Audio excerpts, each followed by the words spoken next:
the question of the week is, which era is your favorite and why? You have the 90s, the early 2000s, we have the 2000s era, and then the 2010 era. So these are the players that came up when I did the search. So, Coach, I'm going to start with you. What is your favorite era and why? 2000s. 2000s for me, man. The 90s is what made me love the game and get excited about the game. Seeing, the late end of, Isaiah Thomas and I was around 6, 7 years old. So it wasn't like I really understood it, but my grandparents had the game on all the time. Watching Jordan, the Knicks in that era, being from New York, a young kid going to school, always seeing the Knicks in the newspaper because they were competing on the East. That made me love the game. The 2000s is what made me personally want to play the game.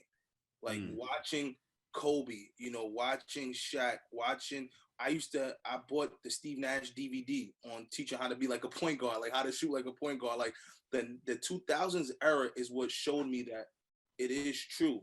The game is going to be okay without the God MJ. Ray Jarvis, are you co-signing? Is that your favorite one too, or are you going with a different one? It's tough, man, because the 90s, we know what it was. But nostalgia-wise, I get the feels when we go back to the 2000s, growing up, going to school, arguing at the lunch table about V. Carter and Kobe and Ray Allen and Kobe, T-Mac, Kobe, T-Mac and Ivo, watching a lot of these guys playing college basketball. You wanted to say Reggie Miller too. You wanted to say it too. Go ahead. I wasn't even thinking about that guy. JJ, what's your favorite era of basketball? And I guess you could have a wild card if the three that I selected are not your point. Yeah. So go ahead. Honestly, it would have been seamless if I went after Wome, because he took the words out of my mouth. 2000s. I feel like just to everything that he said, add on the presentation of it, because you still had NBA on NBC. You still had I remember I got the triple headers. I got the PlayStation 3. My cousin got the PlayStation 2. We, every now and then we pop it up. We play live. We play 2K. ESPN basketball with AI was basically like the cover for like 4 straight years. And you had the multiple different stars, like the AIs of the world, the Vince Carters of the world, like every guard, every role player, like you had a liking to. But yeah, like from like Jason Williams all the way up to Steve Nash. Not to cut you off, I'm sorry, because you brought up a good point that I don't want to.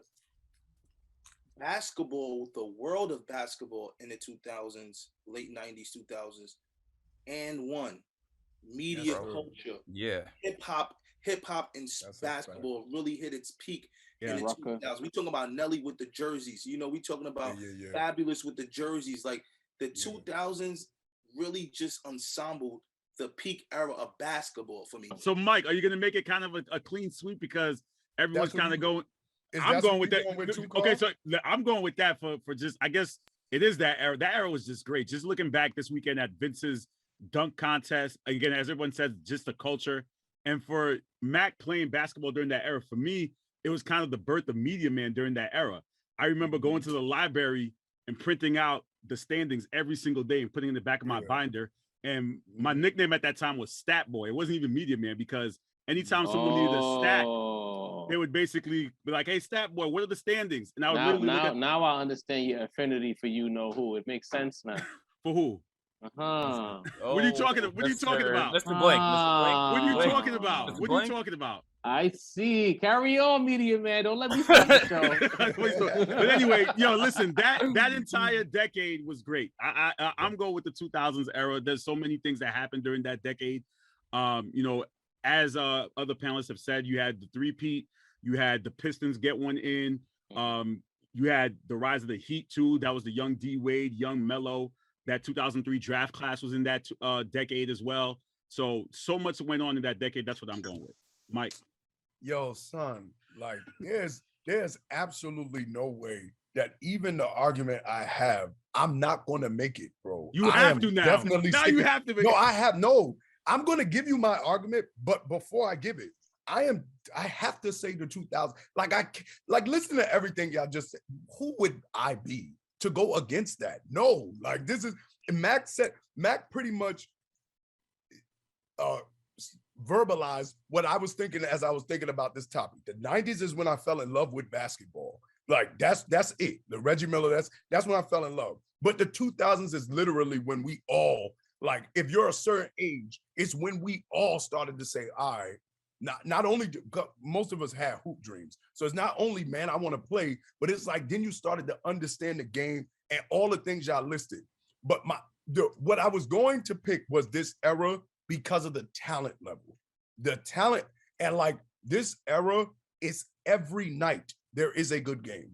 Oh, like at least 10 games. That was not like that in the 90s. 90s basketball, while we nostalgically like it, aesthetically, it was not fun to watch. But like, Mike, to cut you off, listen, yeah. To be fair though, we have more access to games now than we did before. That's true. That's true. With League Pass, we have more access. Yeah, we have more access. But go ahead. But I mean that in the sense of the amount of stars we've had in these 2010s era. We have literally a star, potential superstar on every team.